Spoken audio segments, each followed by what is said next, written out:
Cloud, not the computer. Hi, everybody. My name is Cindy Mattingly. Most of you know me. And today we're talking about altar, how to set up an altar. So what I was thinking I was going to do is I'll put the share up so you can see the outline, maybe make some notes. Then I would drop the share, the document, and I have literally deconstructed my altar and put it over here and then show you each one of my items. And then depending upon your questions or your curiosity, I'll put it back together in the same sequence. So if that sounds fine to everybody, we'll get started. I'm going to go to the share and it should be right there. Okay. So that first paragraph straight from the website, and it says that an altar is a structure, or I can also add another word there, container, for your offerings, your affirmations, which we did last week, and your prayers. It needs to be in a space that supports you, and I wrote here, your desire to find quiet and the still in your mind and reground your energy. So when you set up an altar, it's important that you have a clear intention. So we're going to talk about that. And then I'm going to share steps that I use to set up my own personal altar and the understanding and the meaning and the purpose of each of these items and the placement. So the first thing is about orientation. Where are you going to put your altar? And the first concept that I was introduced into the world of spirituality, into the shamanic world, into meditation was facing east. And the short story about facing east, and many traditions use the east, but the east is where the sun comes up. So it's the new energy that's coming in, and it's the new fresh start. So that gives you kind of an idea of why you would face east. There is much more to that, but we're just going to start with that. So whenever you're choosing the location, so behind me on the wall is my tonka and my altar, and that is east. Beautiful. And it was really simple because I walked into the room using my compass and I was like, oh, well, that's convenient. I like that wall. So that's choice number one, is where are you going to put this altar? But another option you have is to use it in a feng shui way, because a feng shui also has a grid called a bagua. And I have two, well, actually have three altars, but the second one is up on my second floor, and it's in the feng shui area of love and relationships. So it's also set up in that it's actually set up using feng shui as my orientation. So this one is set up according to the direction east, but the one upstairs is set up about feng shui relationship. And I'll talk more about it as I go along. So you could do either one. Neither one is wrong, but the key piece for both of them is that it's moving and giving a container to the energy of whatever your, as we get to it, intention is. So then the third piece of orientation is the traffic pattern. So if you have cats, if you have kids, if you have many humans running around, the altar needs to be in a place that's not going to be really disturbed. That makes a lot of sense. Now, that also can be another option. So here, in my office, the only people that are ever in here is myself, or when I was seeing clients in person. So that I didn't have to worry about kids running around or cats being on it, because I don't allow my animals in here just in case clients have allergies. So that's one consideration. And then the second one is the one upstairs is in an open area, but the items that are on it are very large. So they're not going to get knocked off by the cats. I have 5 cats. So that gives you an idea of the consideration about the traffic pattern. And then the next and last piece of the orientation is, what are you going to put your items on? So here is an antique sewing machine. And I liked the idea of using it because there's a lot of wisdom. And in my shamanic background, I would be looking at it as wisdom from the elders. So that, I really liked that. And then the one upstairs is actually also on an antique, and it's an old radio.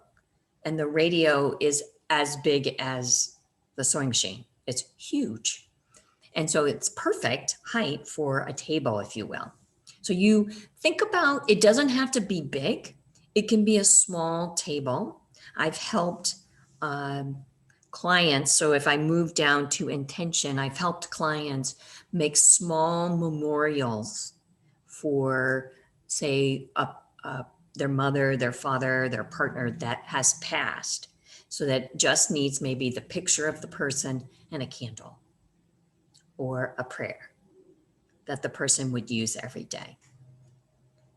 So that gives you an idea. It doesn't have to be big and fancy. It can be very small, but you want to be mindful that the energy has a time to focus and become in that container. So now you're in intention. What are you going to do with this special, sacred area? So the first one I talked about was the memorial. You can use it as a way to help you process the loss of someone. You can place the energy there, and you can literally have time where you talk to this person and you can share your thoughts with them. And it becomes a really great way to move the energy and honor the person, which is really beautiful. It also can be done for all the people, let's say, who have passed with the COVID virus. Again, wishing them well, because of my background being more Buddhist in nature. It's wishing them well, wishing their family well, but looking at it as a way of paying respect to the ancestors and to the people who have passed. So you get to choose if that's something that's important. If you use it like I'm using this one, it's for my practice, and I use it every day. And I'll walk through that process with you. It's a place where I will do prayers, I will do chanting, I will offer the affirmations that we designed last week.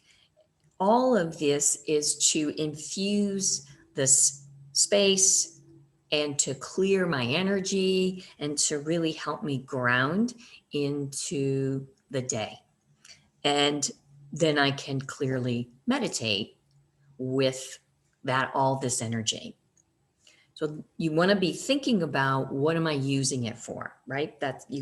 And so the one upstairs is my relationship one, and it's very specifically oriented to clearing and grounding and centering my relationship with my partner. Now, yes, I'm married, but I'm not talking necessarily with just about him.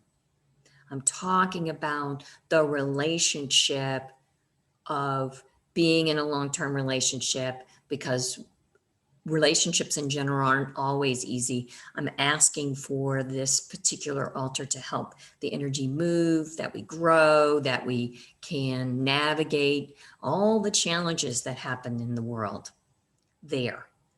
So that particular altar, it has, I go and I check it, I clean it up, I do all these things, but it pretty much runs just like it's supposed to. There's a large crystal there. I have a Buddha on it that's praying. There's a really beautiful picture above it that is about hands and being together. So it has the energy, just keeps moving and self-clearing, which is what more can we ask for in a relationship? Okay. And then if you can take it just a moment and write down the setup, I'll stop the share here and then start sharing with you the items that I have here. So a cover, and then incense or a candle, crystals of any sort, but I'm going to show you the ones I use. Then you have elements or 4 directions. And then the last part is if you have a spiritual focus of your altar.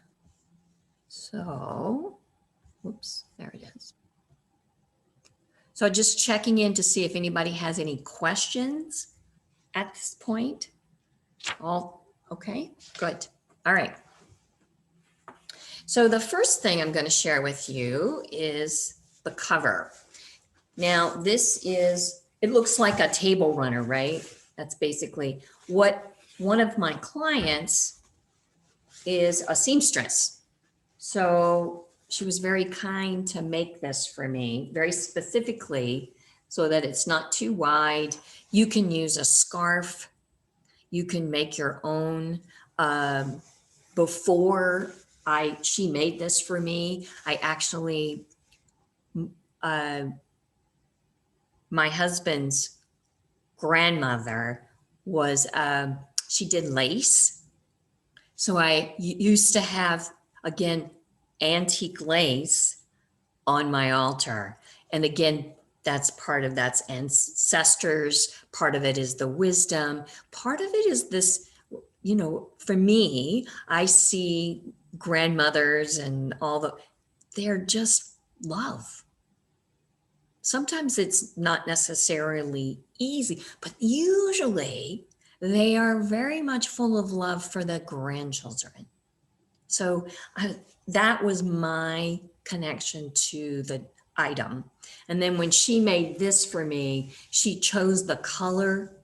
It was just, it's such a beautiful gift because it's lined with different fabric. So, and so that makes it very meaningful, right? The other thing that's really beautiful, and the reason that you want to use a cloth is for the next item, which is if you're going to burn incense, or if you have a candle or any of those kinds of things, because you want to be thinking about fire. So the incense, I use just a little votive with some rice in it, put the incense in it. And then this is a gift from somebody. You know, it's just a tray, but what it does is it catches all the ambers, right?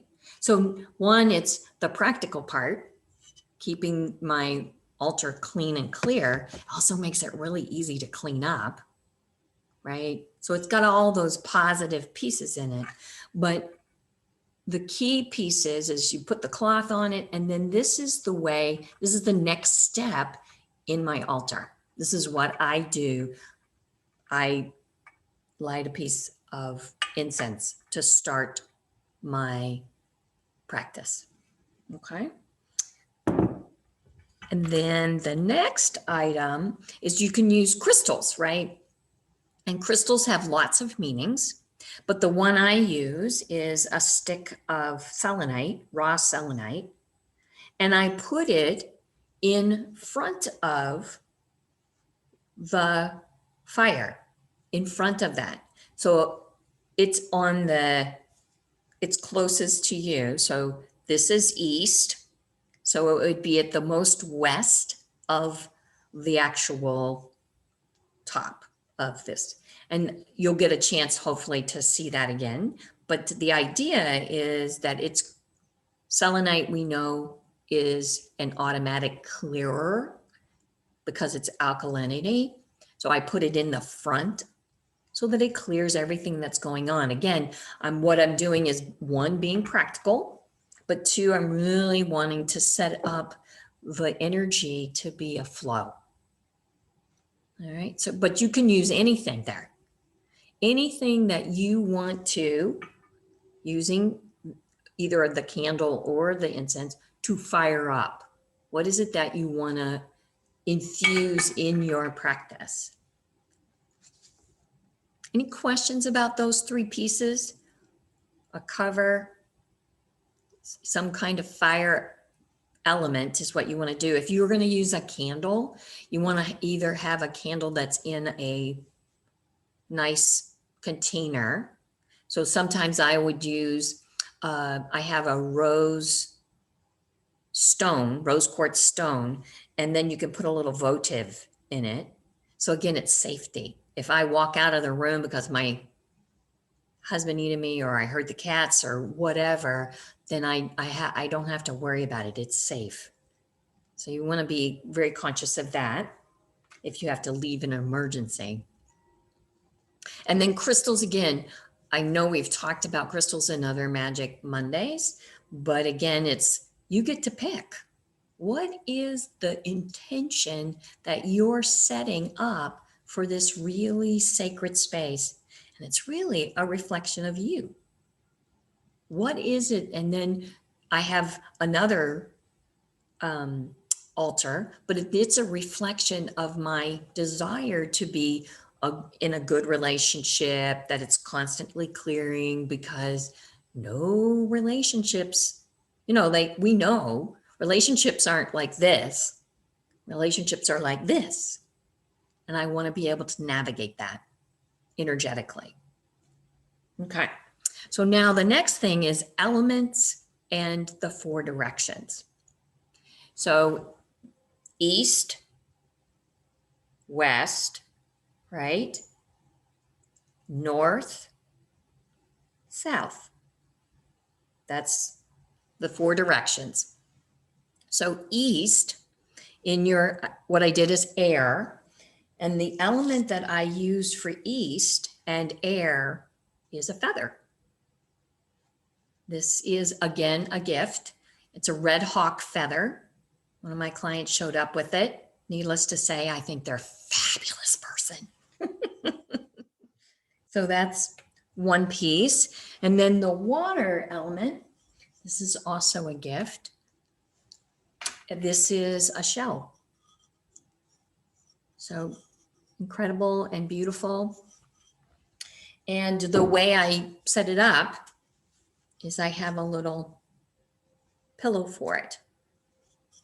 Now you can use a shell, but you want to think about your water element and what you're going to do with that. And then we have fire, which I've already shared with you, because that's the candle or the incense, whatever you might be desiring to use. And it doesn't have to be that. It could be a red crystal, right? You could also have it double represented.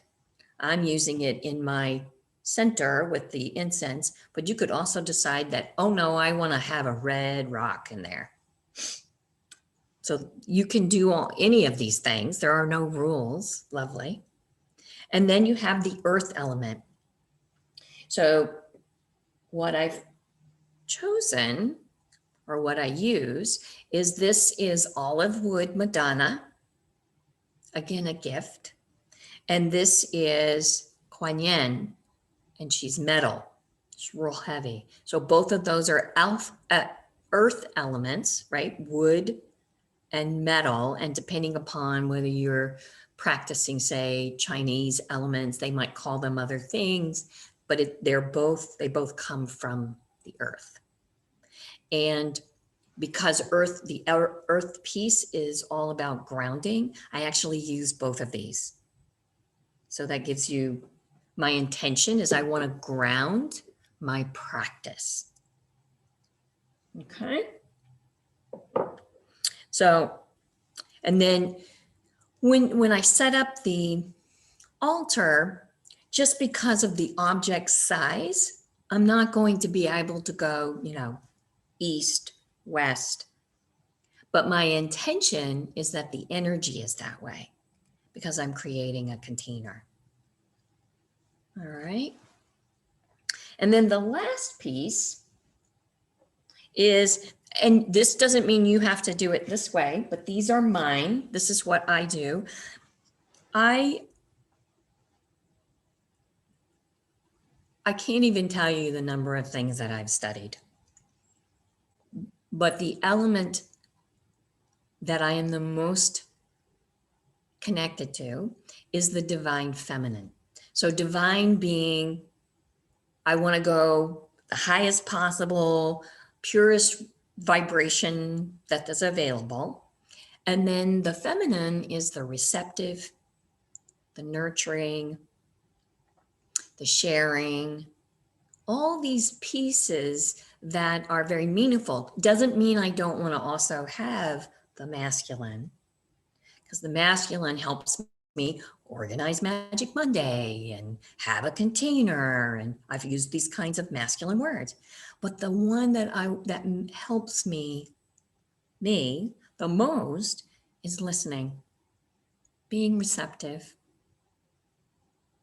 nurturing myself and others, things of that sort. So that's what I want to magnify in my practice, is my listening and receptivity.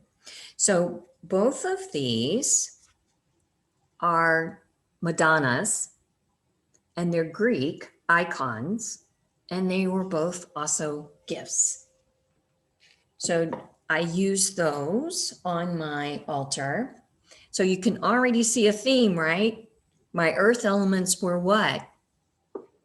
Kuan Yin and another Madonna. So you can see how the divine feminine is showing up. So you got the divine feminine in metal, but earth. So I'm grounding the divine feminine. And then the last piece of the spiritual focus is that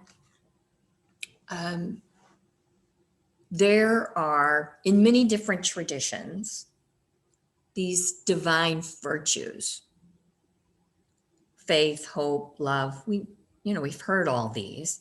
Well, the one that I really want to embody, to bring into my practice, to bring into everybody that I work with, teach, whatever it is beauty.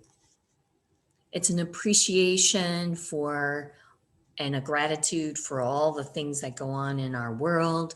I didn't say that our world was easy, but I appreciate the beauty and the kindness and all those pieces. Not beauty as in, woohoo, gorgeous being person, but beauty as in that appreciation for how lucky are we? How lucky are we to be on Zoom? From all over the country. I mean, it's just a blessing. So this one is just a little medallion. I don't know if you can see that very well. See, it's just a little, but it says true beauty comes from within. So I had to have it. So that goes on my altar. And then this is a keychain made from the tail hair of a horse. I went to Costa Rica and was involved in equine facilitated learning. And my horse that picked me was Beauty. And Beauty was the herd healer.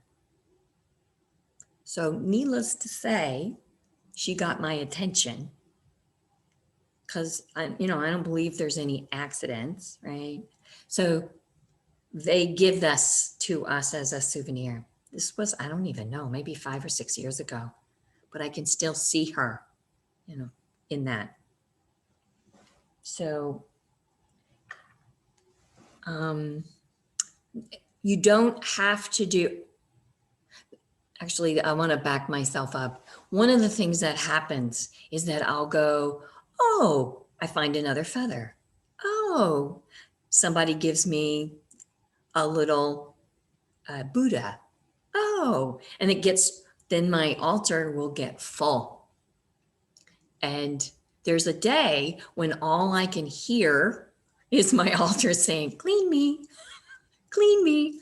So when I wrote up this Magic Monday, I was like, oh, this is the reason why the altar wanted to be clean and clear and start over a fresh new 2021. It was very funny. So it's been bare since I 2020, right? The last couple of weeks of December. I was like, okay, I'm deconstructing it. I'm going to get ready. It was very funny. So, but you can put whatever is meaningful to you, but never be surprised when the altar says it's time to change things.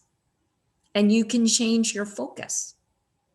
You can decide you want to feng shui your altar. You can decide that you want it to have an elemental feel. You can decide that you want it to only represent the divine masculine. That's the beauty, because it's about what you want to remind yourself of every single time. For me, in my practice or on my relationship, every time I dust it, I always smile, because it really infuses my whole house. Because then I'll say, you know, like maybe we're not agreeing on something, then I can just remember, what's the purpose of this? How can we navigate this? And, you know, initially my husband wasn't sure what to do with me. Now, of course, he knows that he has to surrender. See, the divine masculine has to surrender to the divine feminine. So any questions about that? Everybody feels like it's crystal clear.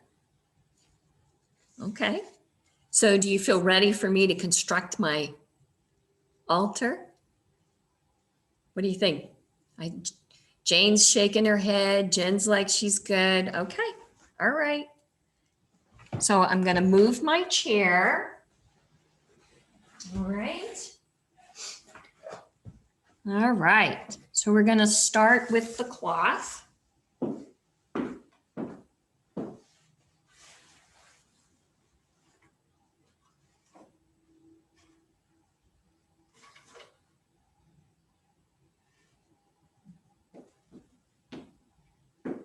So I'm placing each object there. I'm being very mindful. I'm thinking about what's my intention.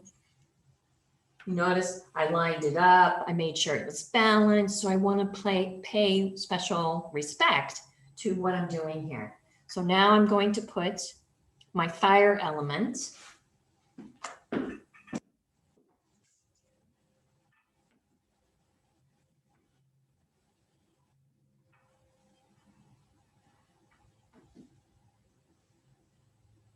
Again, I'm just lining everything up.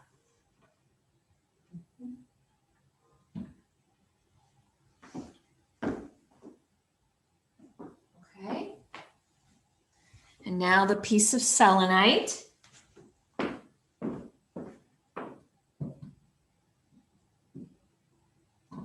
Okay. And now we're on to the elements. So I'm going to start with air. So in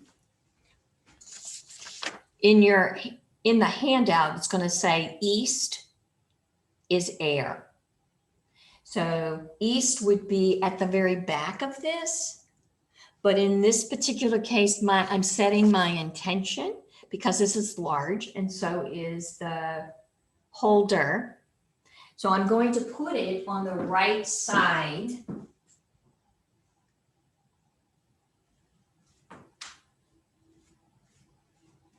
There we go.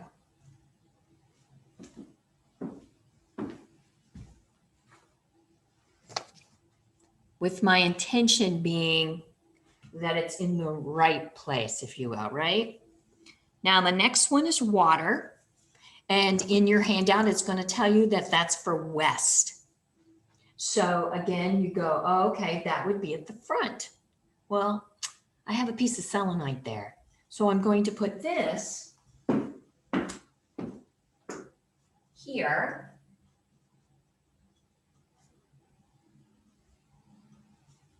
Well, there you go. You can sit there. There we go.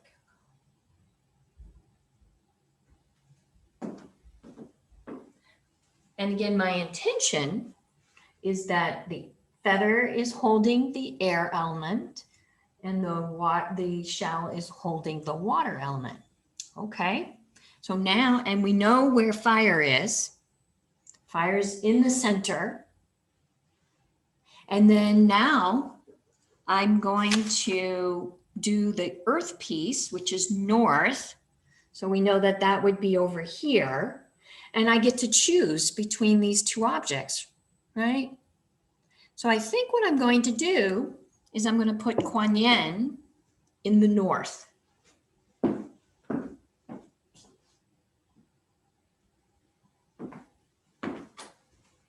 And then, of course, for all you guys who know, I'm going to douse all this. When I'm done, I go through it again with dowsing and make sure that the energy is right and that I'm paying attention. Okay. Now I have 2 stands for my icons.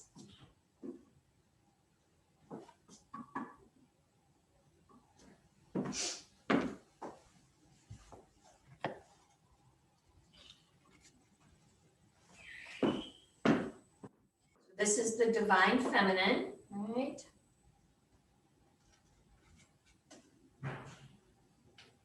There we go.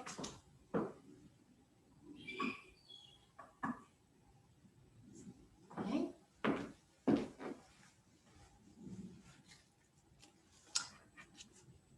And then make sure I didn't skip anything, right? Oh, right.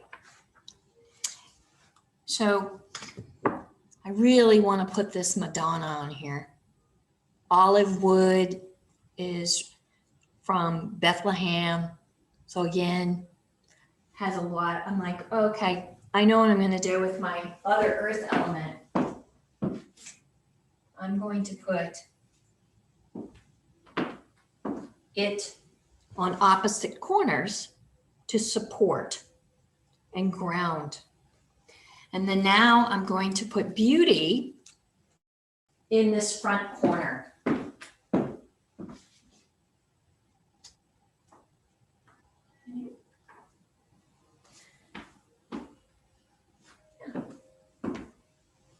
Okay.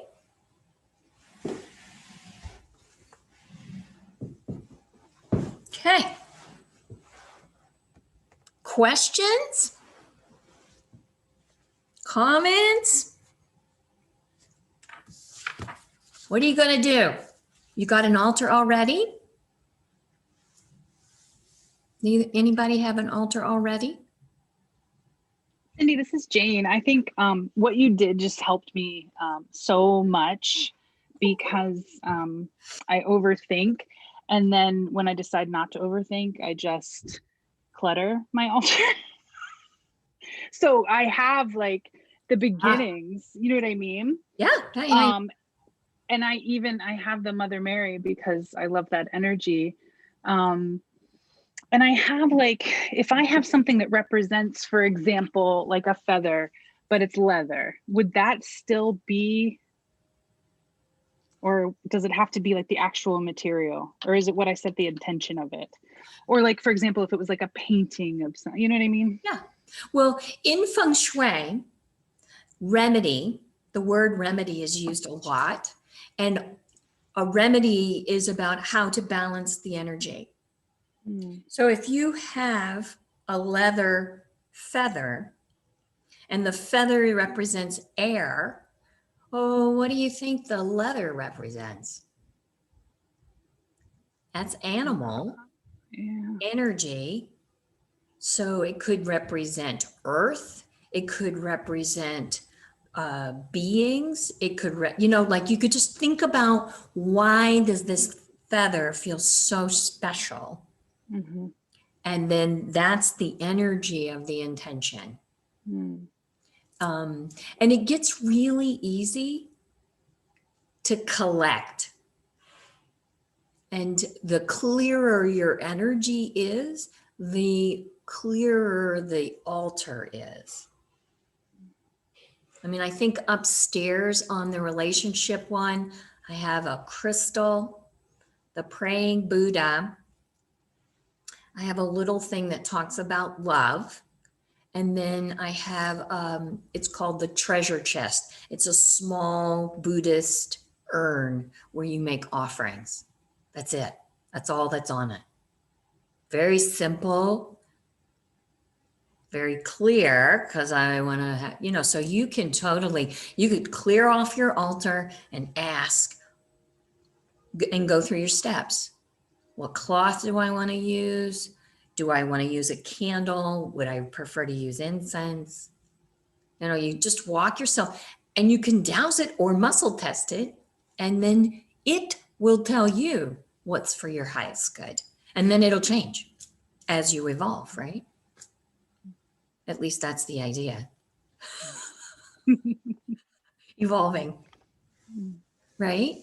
So you just, and I have downstairs in my workshop space, I have like shelves of little things that I have put on altars, that I've kept, that it's a variety of different ways to set up an altar, because I've probably had an altar, let me see, not my entire career.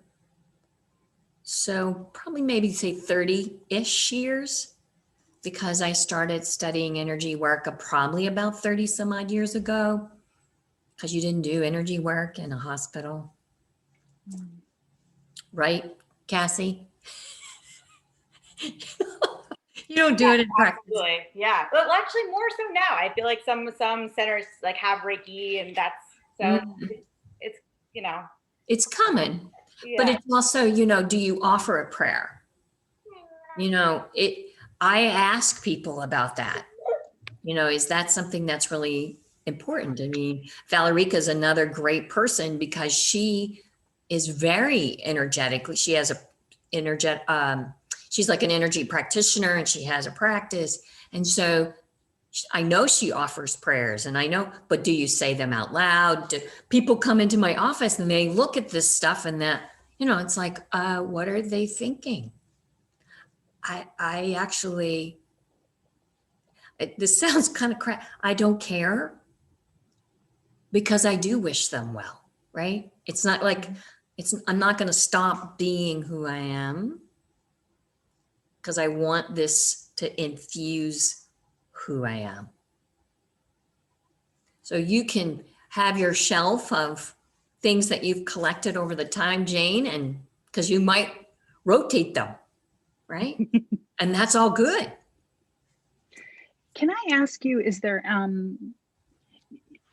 it all like a full intention, or is there anything that you should keep away from an altar? Or would it really just be based on your intention of putting it there? Yeah. I mean, the clearer your intention is, the clearer the energy, right? It's all about energy. And just last question. Sure.